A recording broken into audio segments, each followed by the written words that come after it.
So I'm Tech Sergeant Reed. For everybody that has been on the call all this week, I appreciate it.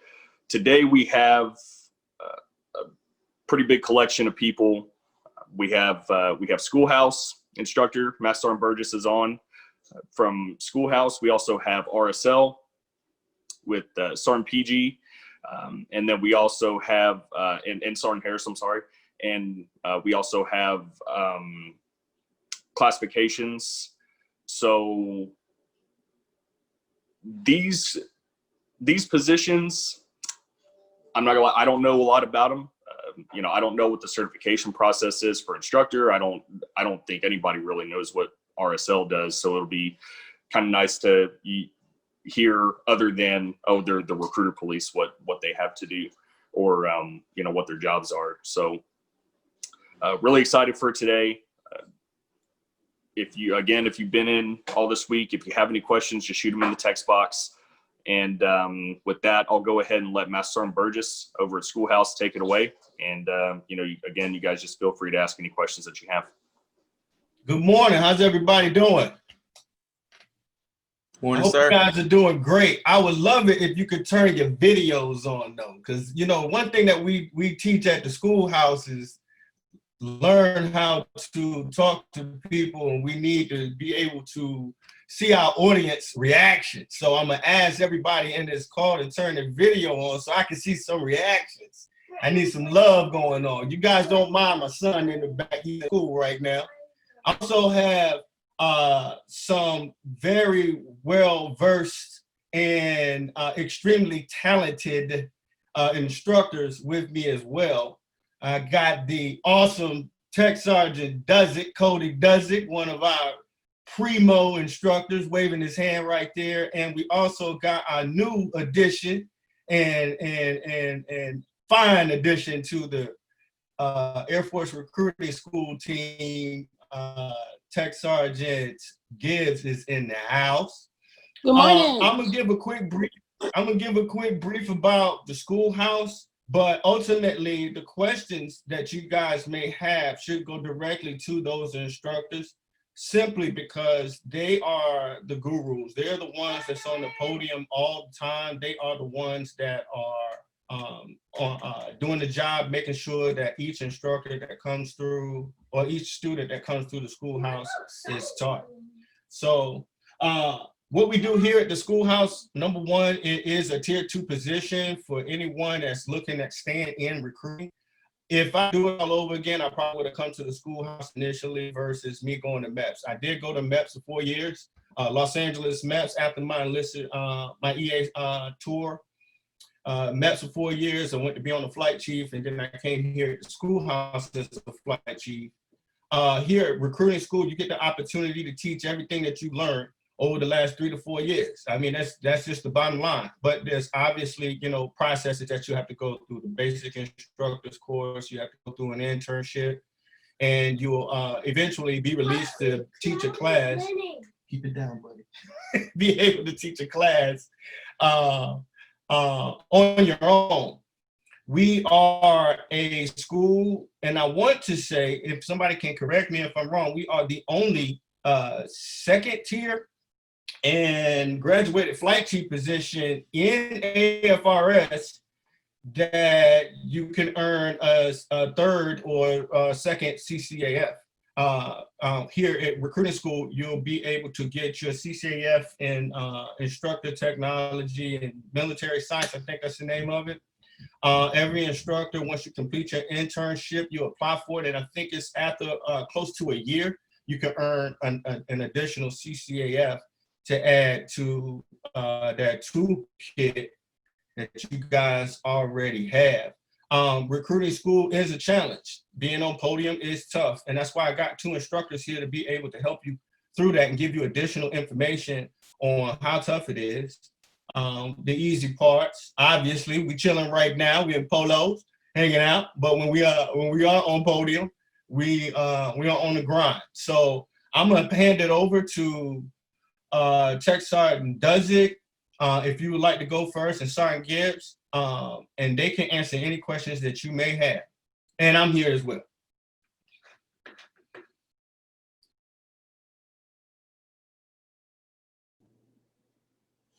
Morning. Does anybody have any questions to start off, or y'all just want me to start talking? Because I can do both.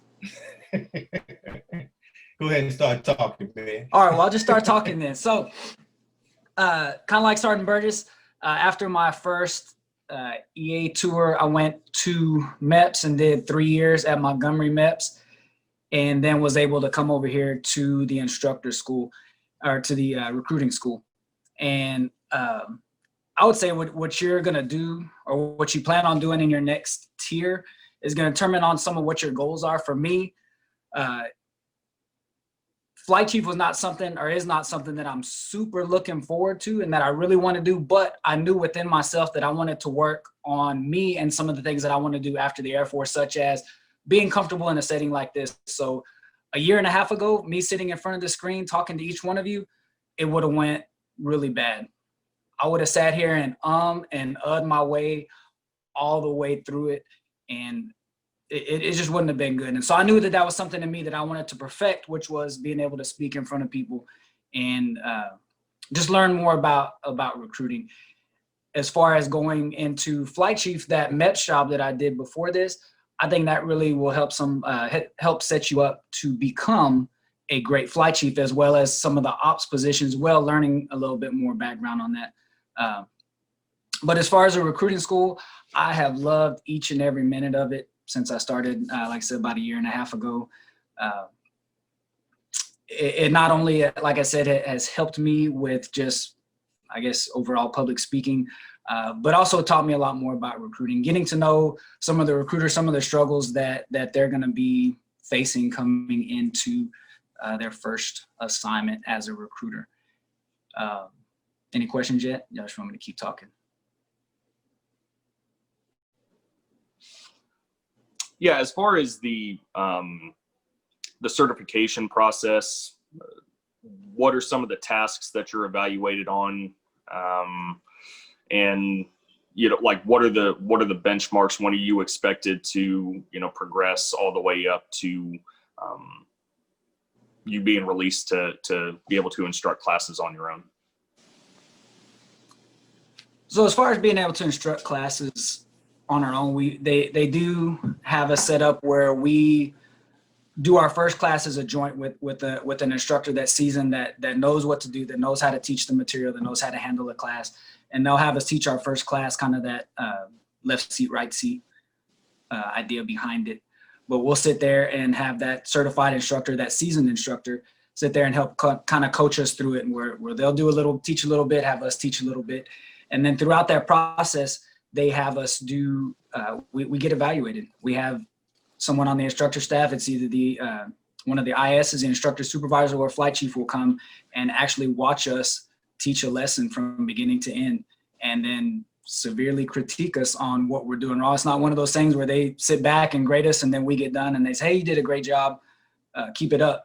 They sit down with us afterwards and provide us thorough feedback. I've got great feedback from Sergeant Burgess and Sergeant Bradley as well throughout those evaluations. Those are those milestones. Same thing that they would use through the basic instructor course, that same evaluation critique that big instructor uses. The same one they use. And they'll also have no notice inspection where somebody from the squadron will come out and just say, hey, you're going to be evaluated today. And those are the things they use. And it's not a one-stop process where you just do one or two and then you're good to go for the rest of the time. You have you're continually evaluated to make sure that you're not staying the same, that you're always just getting better. So that's what that evaluation process looks like. And then obviously you have the end of course surveys where your students will tell you how you did and how you can improve. So what is your favorite part about being an instructor, and then also what is your most challenging? You personally, what is the biggest challenge that you faced as an instructor? Biggest challenge is my personality. I am by nature an introvert. I don't like group settings. I really don't like doing a whole lot of talking. And so this job has just forced me to really get out of that. But again, one of the reasons why I chose it. I wanted to change. I didn't want to stay the same. I knew that future goals, that being an introvert was not going to get me where I wanted to be. And so that has been the biggest challenge, especially at the start of the class, especially during these times where we don't have a lot of classes going on. And as an instructor, we have a lot of time off, and then we jump onto a class. That first week is rough, because especially when you're not used to talking. If I'm not talking to my wife or my kids, I don't do a whole lot of talking. And so that first week, just standing up, pouring out every day from beginning to end, making sure that you're creative enough, that you're energetic enough when you see those students falling asleep, and know that, man, I'm probably being really boring right now. I need to spice it up. When that's not in your nature, super difficult for me. But I guess on the flip side, or on the same hand of that's probably one of the parts I enjoy the most, is just getting up there, interacting with the students when I can take a lesson and make it fun, where everybody's learning, everybody's engaged, and you can kind of see their wheels turn, and they realize that, man, this is not just a PowerPoint that he's sharing, or this is not just something out of a book he's reading. This is something that's really going to help me in my recruiting efforts. And then when they actually get out to be recruiters, and they email you and say, hey, I just want to thank you for helping out, for making the material real, and not just where we were just sitting there just reading, or going through a slide just to be going through a slide, because anybody can do that. But yeah, when you actually see it clicking, and I guess you kind of grow and learn yourself, is probably the most recruiting one, or the most rewarding part of it. I think somebody had is there a question? Are you able to see the comment? Yeah. Hang on just a second. Yeah, so we have a question. You mentioned kids. How is the area around San Antonio for schools and family life? So somebody is looking at this as a potential stop on their way. I think it's awesome, to be honest. To answer that question, it's so much to do now. Obviously, we're in COVID times right now, but my wife and I, we love it here. San Antonio is just like, it's a lot of things to do, whether or not you want to go to SeaWorld, Six Flags, downtown at the Riverwalk. I mean, the Riverwalk gets old, but it's so many other things to do for family and kids around. You go camping, you can go fishing. There are a lot of facilities that the base owns, close to lakes. We enjoy here. I bought a house here, to be honest, and I'm trying to be Puff Daddy in the next 3 to 4 years so I can sell it, make some money. But overall, we love it here. Yeah, there's almost. I think everybody here that's in the call is pretty much answer that question. Yeah. There's too many things to do. I've been here for like 5.5 years, and so my kid has been here from CDC to 2nd grade, and the school system is really great if you get into the right area. I'm keeping it real. You have to be in the right area for the school system. So if you're interested in being in Lackland, I suggest you doing your homework as far as the school system is, because it's far right and far left. And like Lackland and Randolph, they have some of the best ratings when it comes to schools. So my son goes to school on Lackland. But as far as family, this is very family friendly city. Like Simon Burgess said, it's always something to do here. So family rating, it's a plus for me as well. So I love it for my son. Has anybody else heard the rumor though, don't live inside the 410? Don't live where?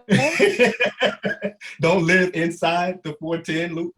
So that would be the only bad thing that I've heard. Like, you know, if you're going. Well, I live inside the 410 loop. I live inside the 410. My bad. I live inside the 410 loop. But you survive it, so maybe it's not that bad. Yeah, it's not too bad. It's not too bad. But as far as Lackland, you know, it's very busy. Like I said, I've been here for a while, so I've seen a lot of changes, and San Antonio is really growing. The road systems are being worked on all the time, but I think being an instructor here is worth all of it. Like, being an instructor just amazing. I was at classifications before I became an instructor. So I was working with Centino over there in Romero, and clearly I love San Antonio because I stayed. I definitely am a OG to San Antonio at this point. So one more question that I have for the instructor team, and I mean, anybody can jump on this question, and we've asked the same question for pretty much everybody that's been on all week, but as far as EPRs go, how do you differentiate yourself? You know, how do you diversify bullets? You know, being an instructor is one thing. Those bullets and everybody, I'm sure, looks pretty similar. So how do you kind of diversify and set yourself apart?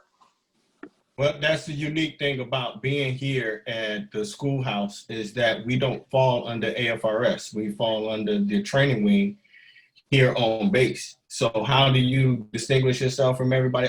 And this is the thing. A lot of you guys are in tier one spot, you're recruiters, you're used to being on base. Is no different than coming here to Lackland and being on base again.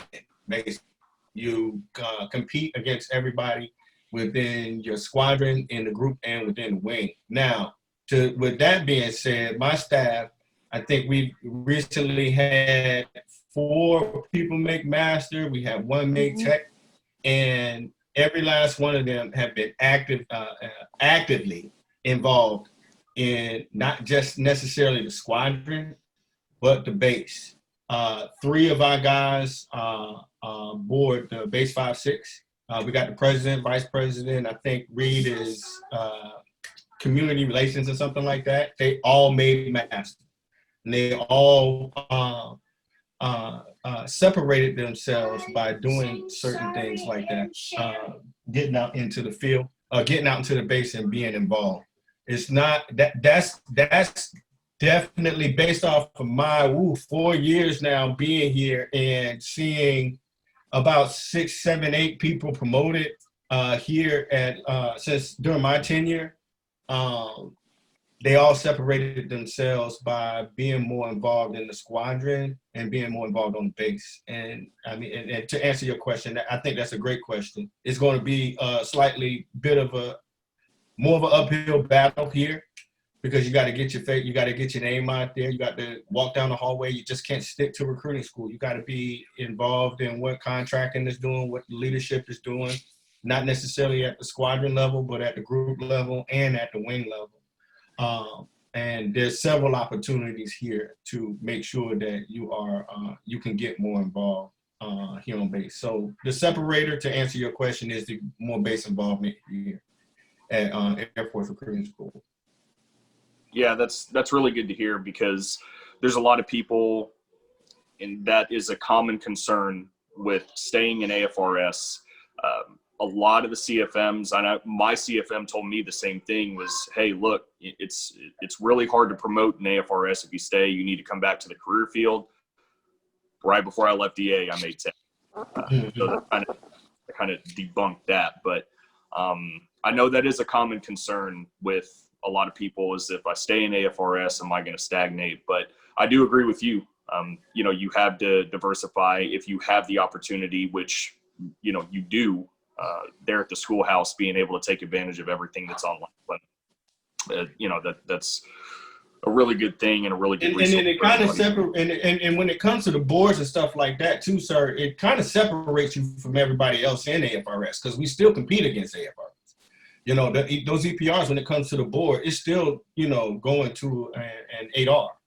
But to me, it's a more of a left or right turn to get to the top. You know what I mean? Some people take the straight and narrow. That's staying in AFRS. But if you do something different, it's almost like being DSD. You go to a schoolhouse where there's a select few of individuals that actually have that opportunity to come to the schoolhouse. It's a separating when it comes to getting to that next level. As long as you take advantage of the opportunities while you're here. It's the same thing that we tell recruits. Hey, my job as a recruiter is to what? Show you how to get in this Air Force, make sure the paperwork is straight, follow these 7 mission critical tasks to a T. But when you go to basic training, it's all up to you when you get there, right? It's the same thing here in recruiting school. When you come here to recruiting school, my job as a flight chief and the superintendent and the additional flight chief, our job is to make sure we give you all the tools that you need to get to the top. But you got to be able to step outside of that box, walk down the hallway, be comfortable with being uncomfortable, talking to people, doing things with other squadrons, doing things with other sections within the squadron, doing things with the group and in the wing. Yeah, and like I said, it is good to hear and know that that opportunity is there and that it's really prevalent there at Lackland and at the base. So with that, do we have any other instructors on the line that want to share any of their perspectives before we move on to RSL? Hey, I just wanted to jump on and say, hey, Sergeant Gibbs, how you been? What's up? I just wanted to say, I don't know how they bottle up all that energy between Sergeant Gibbs and Sergeant Burgess into one schoolhouse. That's crazy. Hey, Brownie, we be fighting every day, man. We be fighting every day, I'm telling you. Oh, God. It's good seeing you guys. Yes. Look, all jokes aside, that is one of my biggest things in being a recruiter, being an instructor, is trying to remember, pull it in, Sergeant Gibbs, pull it in. Because I like to talk. I have a lot of energy. And sometimes I'm like squirrel and I'm over here. So that has been one of my challenges as an instructor, as like, bring in, just get back on task. And I actually like to watch my students, how they feed off of me. Mm-hmm. So their energy tends to feed off of me as well. So sometimes when I come to class and I'm just like, all right, y'all, this is what we're doing today. And then they start off like, all right, Sergeant Gibbs. But then when I pep it up, so my challenges is trying to tone myself down to instruct, but also keep the students engaged, because I'm very raw. Like, I love people and I love to talk and staying on task. So, but I enjoy talking. I enjoy teaching, instructing. I love people to learn. I love my stories, because I've been fortunate to be in different. This is my third tier as a second. I was at Charlotte MEPS. Then I went to classifications. Now I'm at the schoolhouse. So I have been very lucky to have so much. So I have so many stories and so much experience. And that has also helped me as an instructor. But I do wish, like Sergeant Burgess said, I became an instructor before I did all the rest of it. Mm-hmm. It's a very rewarding job, honestly. And I'm sure Dudzik and Sergeant Gibbs can agree. If as recruiters, one of the things that we do is we make an impact on people's lives, right? So as an instructor, you're following that same process. You're making an impact, not just on, not on a civilian, but on an actual individual that's coming into a schoolhouse that's challenging, that is performance-based, and you're preparing them to be out there to be possibly geographically separated from a base. And you got to teach them how to recruit. And so in order to do that, you got to have that energy. That boy and my enthusiastic is what we live by here. We have to hit the switch every day. Sergeant Gibbs be coming in having a bad day one day, but she got to put that smile on in front of those 16 students every day. Every time she goes in that classroom. Same thing with Cody. Yes. And Cody, that's the smooth operator right there. So I don't even think he even has bad days. But, everybody does every once in a while. But even with him and his instructing ability, he still has to capture, that energy and be able to relay that energy to those students. So if you want to make a big impact in somebody's, with somebody, Air Force Recruiting School is the place to do it. And like I said, if I could have done it all over again, I would have come to the schoolhouse first versus going to MEPS. I think the impact for it's not just with the individual student, but we impact the recruiting AFRS as well. Mm-hmm. Then how we're teaching, and we have the opportunity to teach correctly. We have the opportunity to get the information out there correctly, to send people out there not blindly.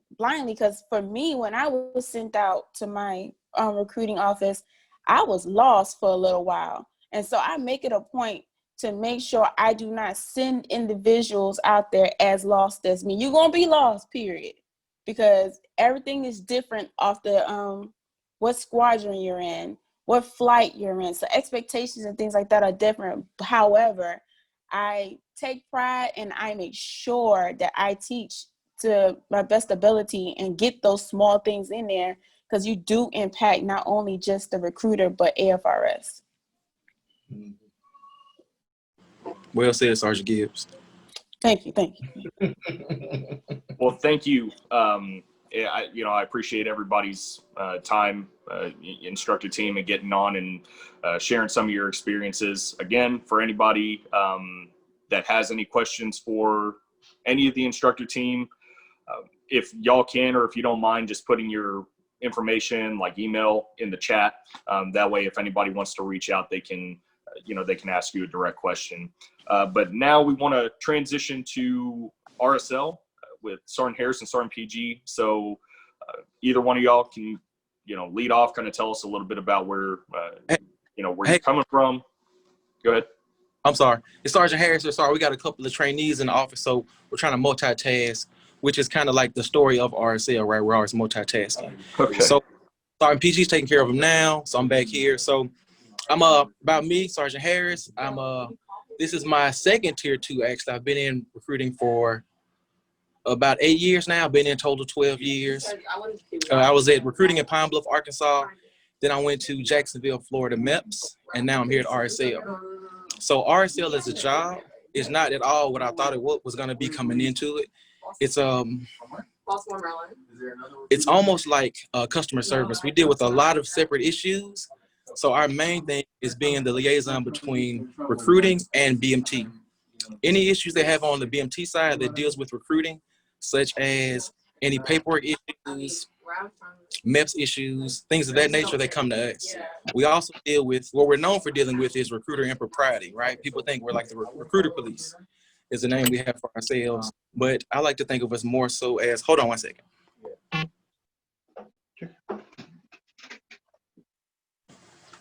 Sorry about that. We're known as recruiter police, but I think we're more so one big team. So I would say we're more so recruiter lawyers. I would like to say we spend most of our time doing paperwork, customer service issues, and what we're known for doing is investigating what happens with discrepancies against the recruiting process, i.e. my recruiter told me to do this, or my recruiter told me not to say that. So we have a lot of, actually we have that in here this morning, and we're kind of getting to the bottom of it now. Sergeant PG's taking care of it next door. So in case anybody's looking for him, that's where he's at. But we had an issue this morning also, a trainee here at BMT, and he's listed as single in AFRIS and in MERS, which is a system MEPS uses. I know my MEPS people know what that is, but he actually has a marriage certificate on him here. So they're trying to get his family enrolled in the DEERS, and that probably should have happened before he came here. So we're gonna reach out to the recruiter. We're gonna reach out to the MEPS and the recruiter and find out what happened. We gotta get to the bottom of this and find out like why that wasn't initially completed before. It's we don't have it's not an actual training process, I want to say here, like the schoolhouse has. It's a lot of on-the-job training. It's very unorthodox as far as what we do, because we deal with so much. Anything going to recruiting from BMT, they basically come to us. We have to find the proper channels and try to get those answers. I want to let Sergeant PG give you guys a little background about himself, but he's currently occupied right now. But I'm gonna just stop rambling. If anybody has any specific questions or any general questions, just let me know now, and we'll try to answer those. The floor is open for questions, or I'm just gonna keep rambling. So. Yeah. So if, again, if anybody has any questions, I know for me, typically what is, how long are you in the office for? What is a typical day look like? Are you, 8 to 4, 7 to 4? What does your day typically look like? We can be here from 8 to 4 is about our normal hours. And it just depends on what we have to do as far as like how long we're in the office. If we have to go out and I guess put out fires, so to speak, we're not going to be located in the office. We're not in here too often. Most of the time we're walking around, taking care of tying up loose ends, going to talk with classification, sensitive skills on different issues we're having. And they're great to work with also. We're one big team over here. But so yeah, so we usually work 8 to 4, maybe 8 to 4:30. It's me, PG, and the senior here. But I've been here almost 2 years now, so I try to keep any questions at my level before we go up to the senior. But if we have to get the senior involved, we will. But I try to resolve most things at a lower level. 8 to 4, 8 to 3 is pretty much it as far as like the working time. And we're trying to be appointment based only, but a lot of TIs still send the trainees here without appointments.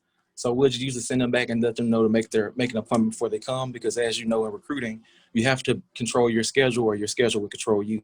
So if we're in the office working on submitting waivers or doing any kind of paperwork, we normally have trainees pop up kind of like now and kind of throw things off whack a little bit, but we'll still take care of it and handle whatever we can do at the same time. Well, I got a buddy that's an instructor there in Lackland, so I'll make sure to let him know appointment only. Yeah, we have a form we send out to most. I think we send out to most MTIs. We send out to MTI instructors, so they should be funneling those down.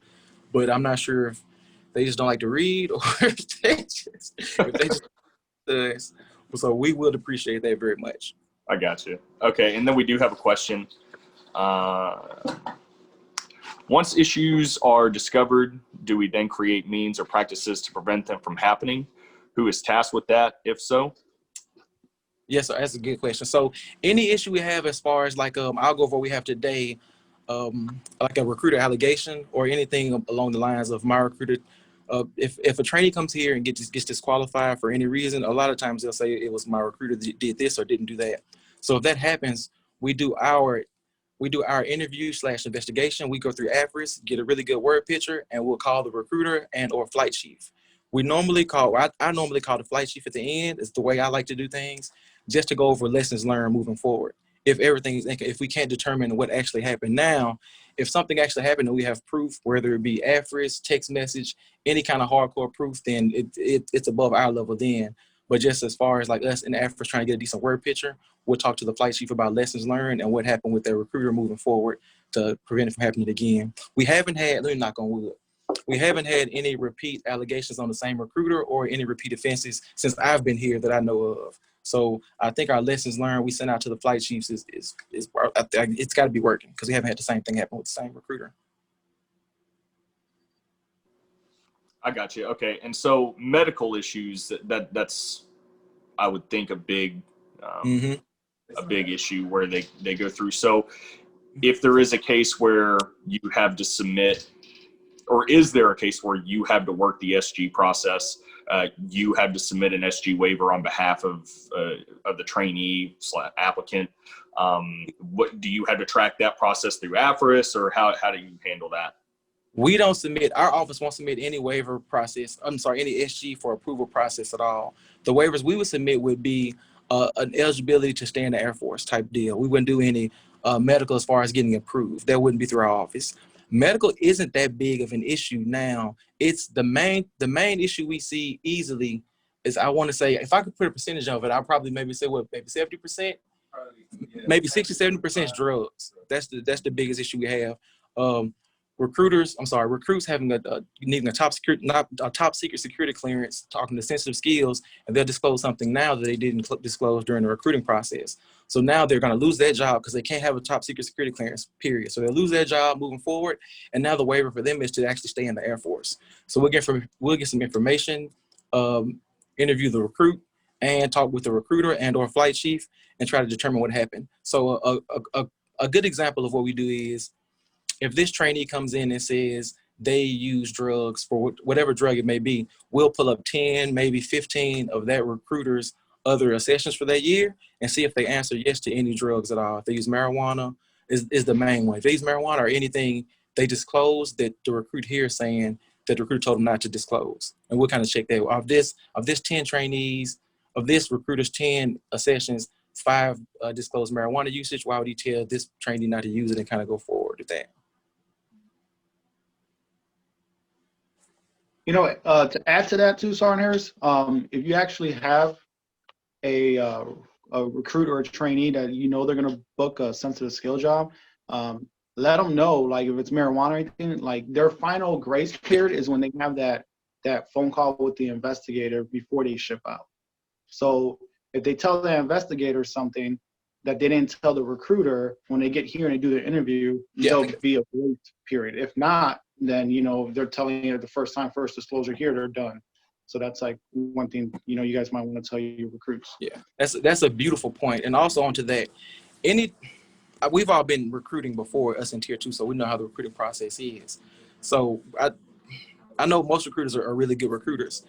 But even if you know your recruit has a job that requires a top secret clearance, an intel job, a linguist job, anything of that nature, try to be even more thorough than normal, because they have to get a top secret security clearance, or they'll get a top secret screening. So they'll talk to an interviewer there, they'll get interviewed more and more, and the interview or the screening process is a little more intense, I would say. So we continue to do a great job, as all recruiters are doing, right? We're all doing a good job. Continue to do that good job. But if they have a job that requires a TS clearance, make sure that you're explaining the importance of, hey, disclose this to me now. I need to know everything that happened. Make sure you're being truthful now, because when you get down to BMT, they're going to turn the lights on. You're going to want to maybe be more honest with them than you were with me. So if you got a top secret security clearance or a top secret job, make sure you kind of are more thorough with your screening that applicant. But also, you guys are already doing a good job. Just do a little bit more if they got a TS. Good stuff. A little bit more on, I guess, the tracking process. How much do y'all use AFRIS? Because I know that for a lot of recruiters that are going from EA to a tier 2, most of them at this point are sick of AFRIS. So, you know, maybe they're looking for a little bit of a break. How much are y'all in AFRIS? And when you do find these issues, are you tracking it through AFRIS, or do you have your own separate system? We have our own separate system we have a tracker for all of our waivers and a tracker for our discrepancies. We need to go into AFRIS to get a word picture sometimes. Like, we always need to go into AFRIS for any word picture on any allegation or waiver dealing with the recruiter. But it's not like recruiting where we're in AFRIS, like building case files and living in AFRIS. We're not living in AFRIS, no, sir. We use it sparingly, but we don't live in there. If we have to update, a trainee brings something here, maybe it slipped through the cracks, or he was a quick ship and he brought his college transfer with him here now because he didn't have time to do it before he shipped out. We're going to AFRIS and update we'll redo the 3000 series, update the transcripts and stuff like that. But that's not the norm, nor should that be the norm. That's that's onesie twosie type of thing. So we use AFRIS, but not nearly as much as recruiting and MEPS. So you get a little AFRIS break. Gotcha. Okay. Good to know.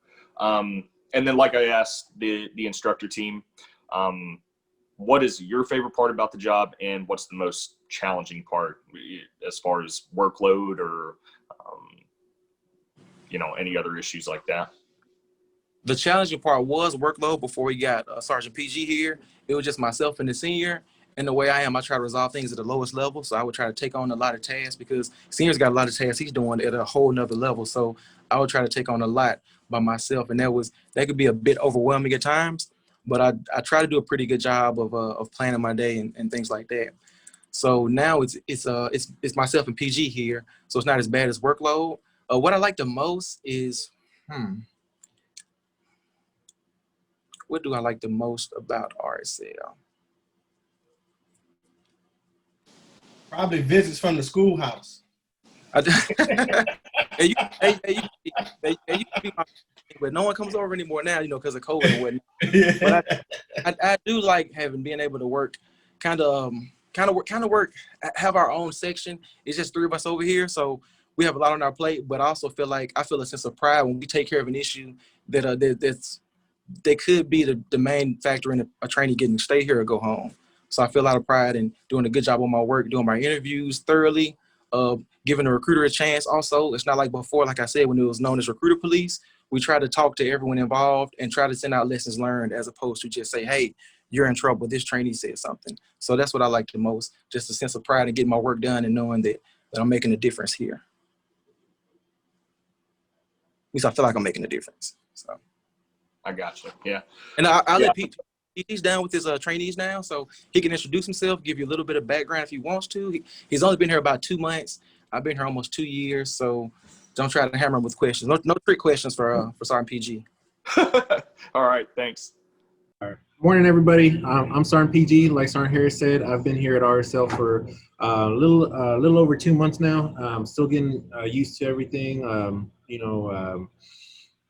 When you see a trainee and you haven't dealt with it before, I'm like, hey, Sergeant Harris, what do I do? But I think I've seen a lot of the stuff that would kind of be tricky. So my favorite thing about being here at RSL is I guess just talking to the trainees, trying to help them with their issues, just seeing where they're from, all different backgrounds. Because, when I was recruiting, everybody was, from the same demographics for the most part. You get like a onesie twosies, but here in the Air Force or at BMT, it's a lot more diverse. So you have a lot of different backgrounds than just, what I was seeing when I was in Louisville, Texas.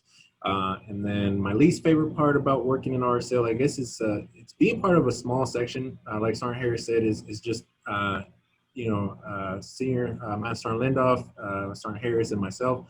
So if you feel like as a recruiter you're kind of like isolated from the Air Force or whatever, like now you're even part of a smaller group, but at the same time you are at BMT, so there's other people here, so it's not as bad as just being like the only person and the only Air Force representative in your entire town. It's a little bit better on that end. So I got you. Yeah. And you're in a really good position to kind of give your perspective on what it's like because you're brand new. So right now, what is the most challenging part of learning? What do you feel like is the biggest learning curve, or is going to be the, some of the difficulties? And then also on the other side of that, what do you see as being the biggest upside as, being brand new? Because a lot of times we have people that are a little concerned about going from tier 1 to tier 2 just because of that learning curve. So, maybe you could give us a little bit of perspective on that. So the learning curve at RSL isn't that bad at all. Me and Sergeant Harris, we were training, and within 2 weeks, we had pretty much seen everything that we were going to be doing. So we had seen waivers, we've done rank upgrades, we've done term of enlistment changes. The only one that was kind of like I'm still kind of iffy about is allegations, just because they don't happen that often.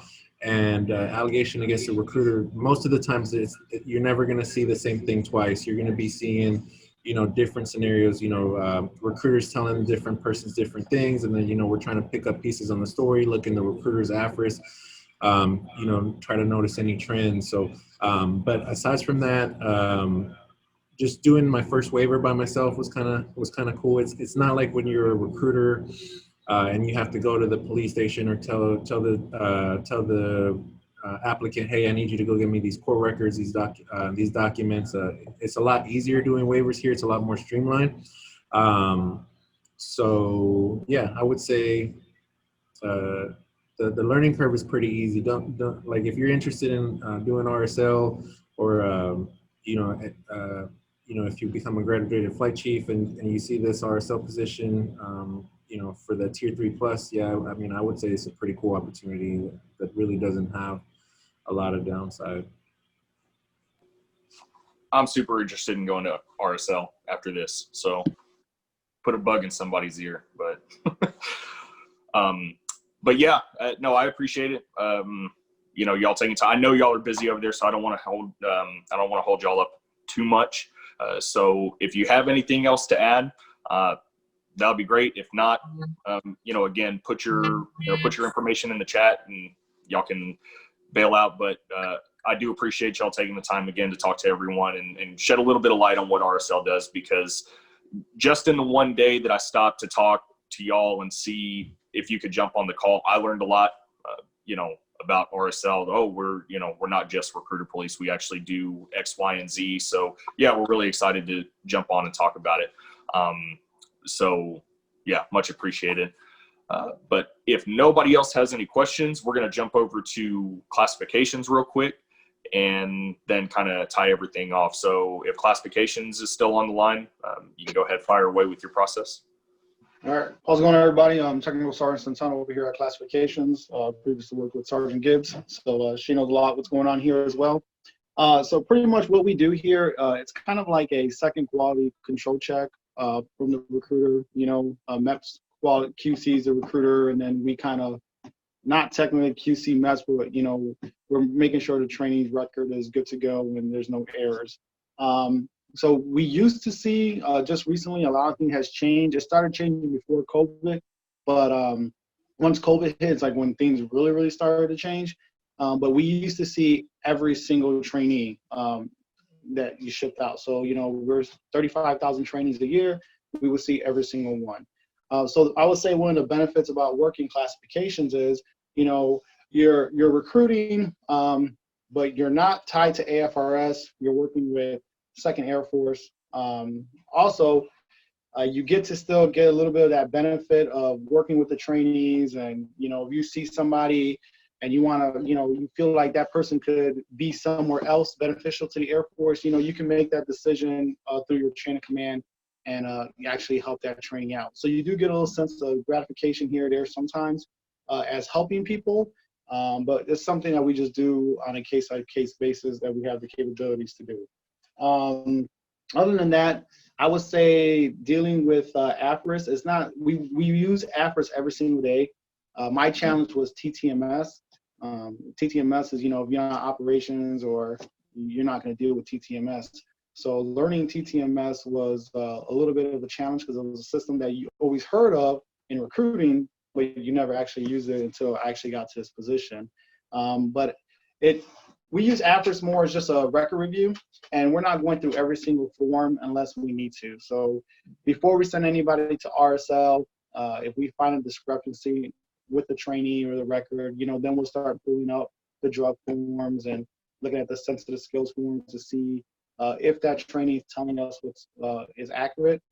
We also have the ability to just completely review the whole PRR record as well. So sometimes we have a lot of trainees here and, they're telling you this giant fib story.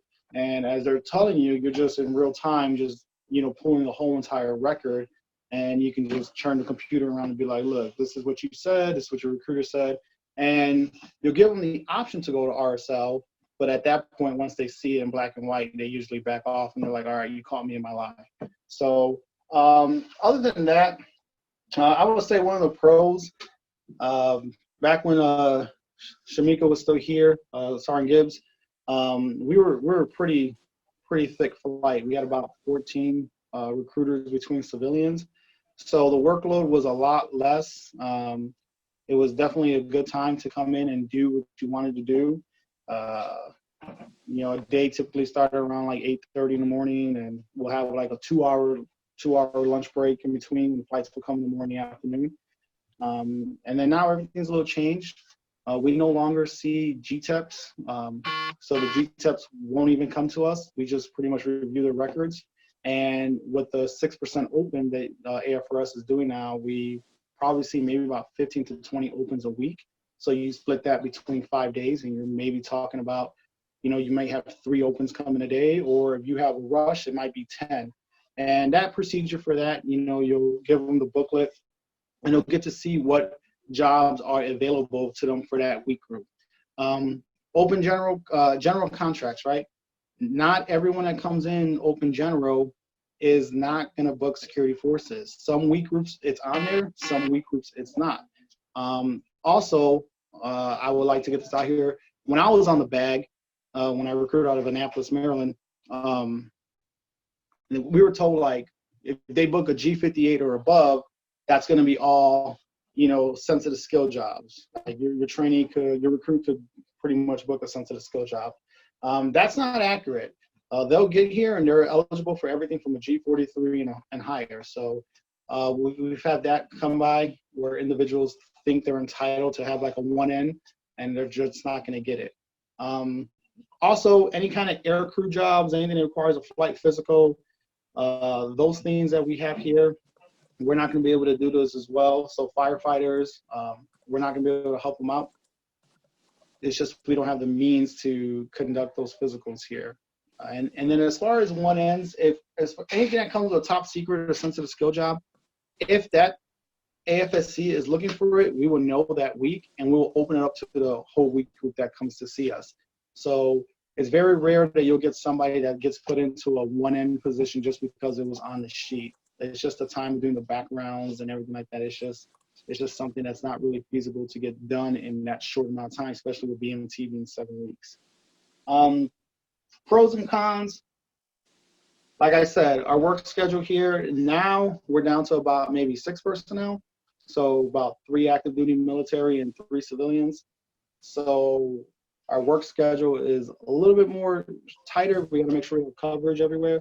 Cons, I would just say, you know, anybody that has to deal with trainees on a daily, sometimes it could be a little bit tiring. You always have the trainees that are going to throw the recruiter underneath the bus. They're going to come in and they're going to swear up and down like my recruiter told me, or just recruits coming in acting like their recruiter didn't tell them anything.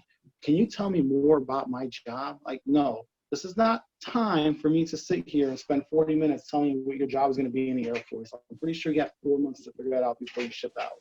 So those are kind of like the cons. Everybody here is very gracious, and we do love to help trainees when appropriate.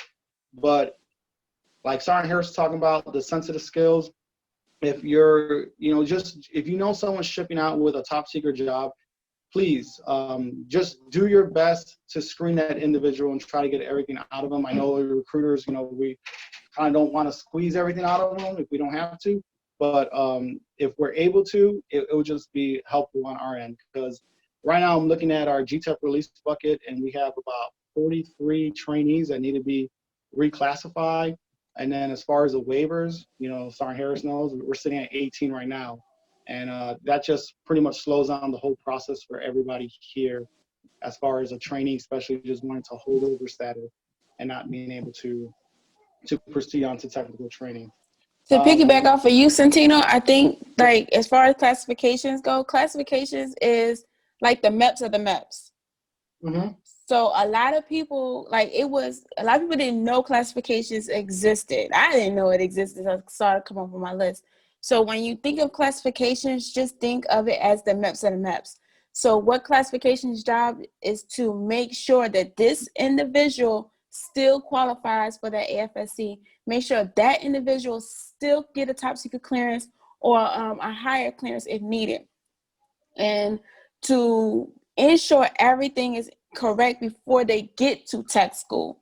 And you would think, why would we need a MEPS of the MEPS? Well, clearly there was a need for a MEPS of the MEPS. That's why classifications was created.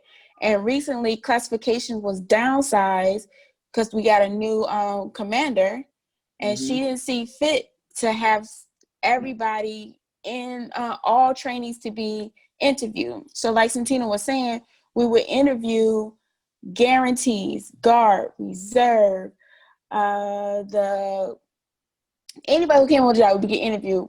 So I personally don't feel as if this will continue the way it is.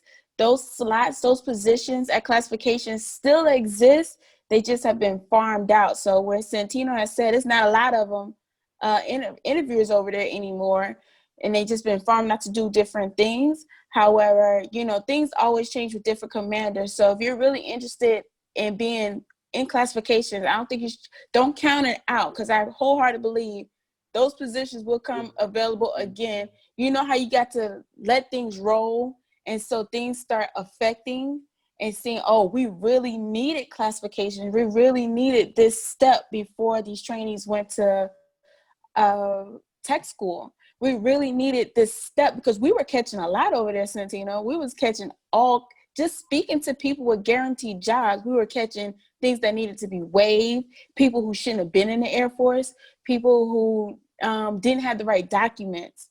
And so now that Centino and the guys and girls, they're not seeing those guaranteed jobs anymore. Those people are getting pushed to tech school. So I do believe that there will be a higher need again for classifications, because it is a very important job in the whole scheme of schoolhouse, recruiter, MEPS, classifications, tech school. So. Gotcha. All right, let's Yeah. get Sergeant Gibbs back at classifications. Go ahead. I'm sorry. Somebody had feedback. No, sir, I was just saying, let's get Sergeant Gibbs back at classifications.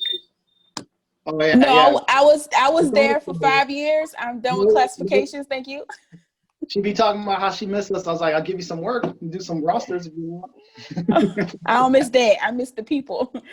Sergeant Gibbs is completely right with the future of classifications. I know our commander here, he is keeping all our billets open because it's something that we all said, like, it's probably going to get down the road 6 months from now. You're going to have all these tech school trainees just getting disqualified left and right.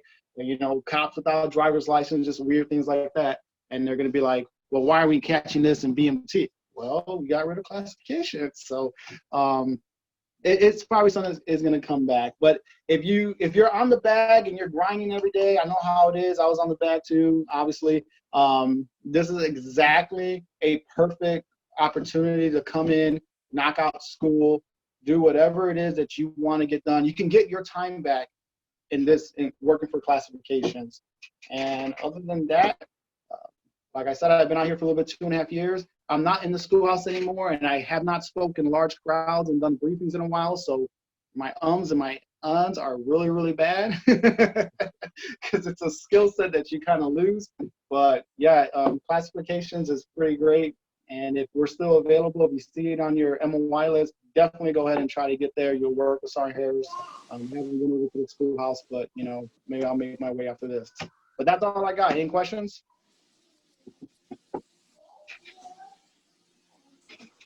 Yeah, I don't see any questions. Does anybody else have anything before we close out? All right, cool.